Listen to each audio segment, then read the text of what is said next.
Olá pessoal, tudo bem? Me chamo Emerson Andrade, sou especialista em segurança e educação para o trânsito. Atuei durante 30 anos na Polícia Rodoviária do Estado de Santa Catarina, onde por diversas, centenas de vezes, atendi acidentes sinistros que certamente poderiam ter sido evitados, tragédias poderiam ter sido evitadas se as pessoas envolvidas dessa tragédia pudessem ter adotado posturas diferentes. Um ou outro poderiam ter contribuído para que o final não fosse trágico. Então, com esse objetivo, né, e aproveitando o convite, vamos tratar de alguns pontos extremamente importantes por uma direção segura. É fundamental que todos tenhamos a consciência de que o trânsito se faz por nós, feito por pessoas, para as pessoas. Então é de fundamental importância que todos nós possamos respeitar as normas gerais de circulação e conduta. Sejamos nós pedestres, ciclistas, motociclistas, condutores de automóveis ou de veículos de grande porte. Incansavelmente, né, nós temos aí ações no mundo todo, e não diferente no Brasil e no estado de Santa Catarina, voltadas para uma consciência diferente para que possamos ter um trânsito mais humanizado, mais seguro.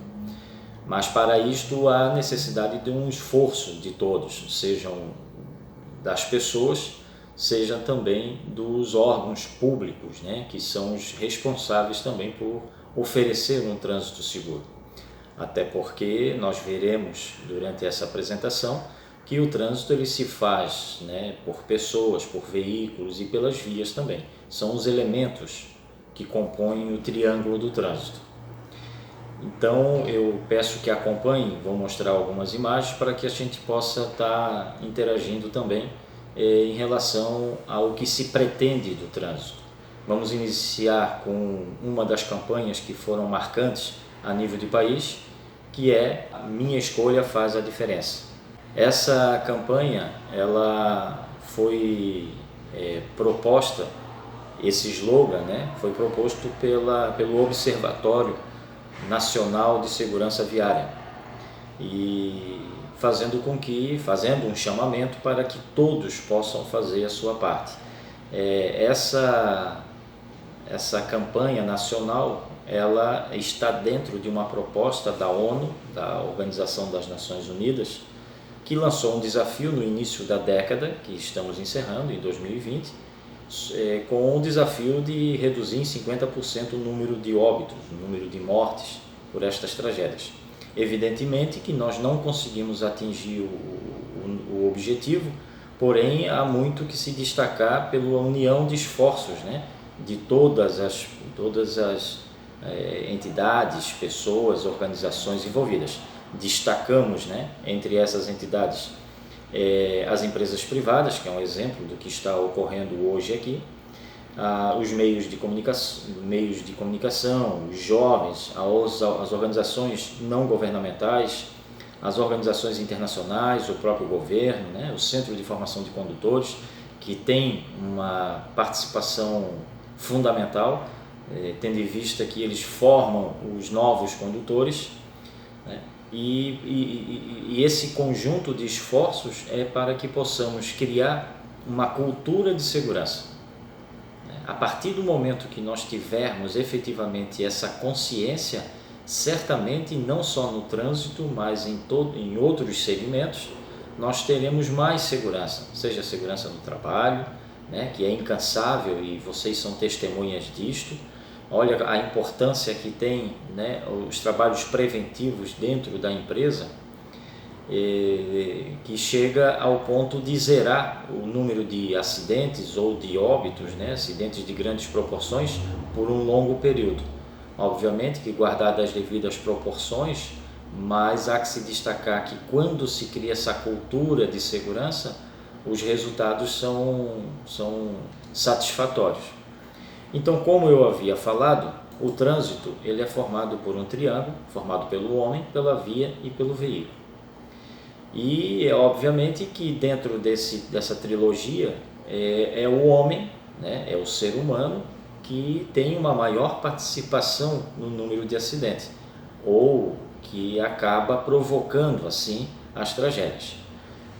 Estatisticamente falando, 90% da responsabilidade de um acidente está relacionada diretamente à conduta do ser humano, né? Do condutor, da condutora, do pedestre, do ciclista. Então sabemos que é o comportamento humano que deveremos atuar e realizar mais ações com o intuito de evitar que novas tragédias aconteçam. Até porque quando a gente fala em tragédia, obviamente nós remetemos à situação do acidente, e aqui abro um parênteses e faço uma provocação a todos que estão aí nos acompanhando, e pense um pouquinho, o que é acidente? Não precise responder, mas só faço uma reflexão. O que é acidente? Diante de tudo que está ocorrendo, dos noticiários, das pessoas que estão mais próximas da gente, ou se cada um já teve a infelicidade de se envolver num acidente de trânsito, eu peço para que reflitam. O que é acidente? Vamos lá à definição. Acidente, de acordo com o dicionário, é um acontecimento casual, é um imprevisto. E aí se pergunta, tudo que está ocorrendo, ou os elementos que contribuem para as tragédias, para os acidentes, poderíamos simplesmente dizer ou aceitar que são acidentes? Particularmente, eu digo que não, até pelo conceito do que é acidente e daquilo que nós estamos constatando como causa dessas tragédias, desses incidentes. Primeiro, podemos destacar que o excesso de velocidade é sim um dos fatores causadores dos chamados acidentes. Desrespeito à sinalização, falta de habilidade, falta de embasamento teórico, imprevisibilidade de outros motoristas, interferências de pedestres, de ciclistas, animais na pista, interferências das condições adversas. Aqui só destaquei algumas das causas que contribuem para o resultado final, que é a tragédia, para que possamos voltar ao conceito do que é acidente e responder o que nós estamos, o que está sendo noticiado. Poderíamos classificar como acidente? Voltamos lá a uma das causas, o excesso de velocidade.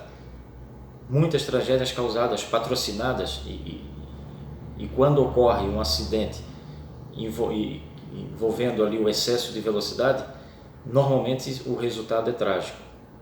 Então, se a velocidade fosse respeitada aos limites estabelecidos para a via, poderia ter tido um resultado diferente, muitas das tragédias. O respeito à sinalização de trânsito, seja da própria velocidade, as linhas divisórias das pistas, as faixas amarela, quando elas são contínuas, e indica a proibição de uma ultrapassagem, e aí o acidente, quando envolve a ultrapassagem, é outro tipo de sinistro que resulta sempre em grandes danos, não só dano patrimonial, dano material, como a própria, muitas vezes resultando na perda da vida. Se tivesse adotado posturas diferentes em relação a estes comportamentos, certamente a tragédia não aconteceria. E com isso, obviamente, nós não temos como mensurar o impacto que isso causa na família da vítima, mas podemos presumir a dor de um pai, de uma mãe, de um filho, da esposa que perde o seu ente, seu ente querido. Mas o Instituto de Pesquisa Econômica Aplicada, o IPEA, a pedido do Departamento Nacional de Trânsito, conseguiu mensurar, conseguiu chegar em valores do custo, né, de um acidente de trânsito. Por exemplo, no ano de 2015, ocorreram 42.501 mortos no trânsito do Brasil. Para cada óbito desse, para cada morte, o Estado, e aí somos nós, o Estado somos nós, ele tem um custo de R$475 mil. Então imagine, é pura matemática. Esse valor que acaba sendo destinado, né, ou o Estado deixa de receber, isso certamente impacta diretamente na vida de cada um de nós, seja na não direcionamento, né, desse dinheiro na área da saúde, na área da educação, na segurança pública, na melhoria das próprias estradas e rodovias, né? E isso faz com que, obviamente, que a gente não, além da perda, né, da pessoa, né, traz um prejuízo muito grande para a nação. Só para se ter uma ideia, nós no Brasil, né, há mais de 49 mil pessoas são atropeladas por ano em todo o Brasil. 4 mil passageiros por ano são vítimas fatais de acidente de trânsito, relacionado na grande maioria no não uso do cinto de segurança. Mais de 500 mil de pessoas são feridas no trânsito por ano. Mais de 40 mil vítimas fatais, exemplo do que eu acabei de citar. Mais de 420 mil acidentes. E então isso traz certamente uma preocupação para todos, né, para todas as famílias, para todas as pessoas, mas principalmente, né, para nós que estamos aqui preocupados, né, com a segurança, né, viária, com a segurança no trânsito, e em parceria com as empresas que estão imbuídas na busca, né, de uma qualidade de vida melhor ao seu colaborador, e isso passa certamente, né, pela segurança do seu colaborador no trajeto casa-trabalho, trabalho e casa. Estamos unidos na busca da conscientização desse comportamento seguro, né? Nós buscamos, torcemos para que todos tenham essa consciência, para que possam disseminar, né, a segurança no trânsito também com os seus pares, com seus familiares, com seus amigos, e que o tema trânsito seja discutido sim dentro de casa, né? Não vamos esperar uma tragédia acontecer dentro da nossa casa para que possamos mudar o nosso comportamento. Vamos aproveitar a nossa condição saudável que hoje nós temos, né, com a liberdade e a liberdade de deslocamento, né? Hoje nós não dependemos de nada, e para fazer as nossas necessidades básicas, né? Então aqui a gente faz um apelo para que todos possam se conscientizar ou colocar a mão na consciência e fazer parte desse grande movimento que é a segurança viária. Contamos com a contribuição, contamos com a participação e com a consideração de cada um de vocês. Lembre-se, você faz a diferença no trânsito. A minha escolha faz a diferença no trânsito. O meu comportamento, as minhas ações serão determinantes para um trânsito seguro ou um trânsito inseguro. Lembre-se que se dentro da empresa eu tenho todo um regramento voltado à segurança no trabalho, no trânsito também nós temos todo um regramento voltado à conscientização, à segurança no trânsito. Ok? Espero que todos tenham um excelente dia e que possam efetivamente propagar essas mensagens que são voltadas à segurança no trânsito. Um forte e fraterno abraço a todos.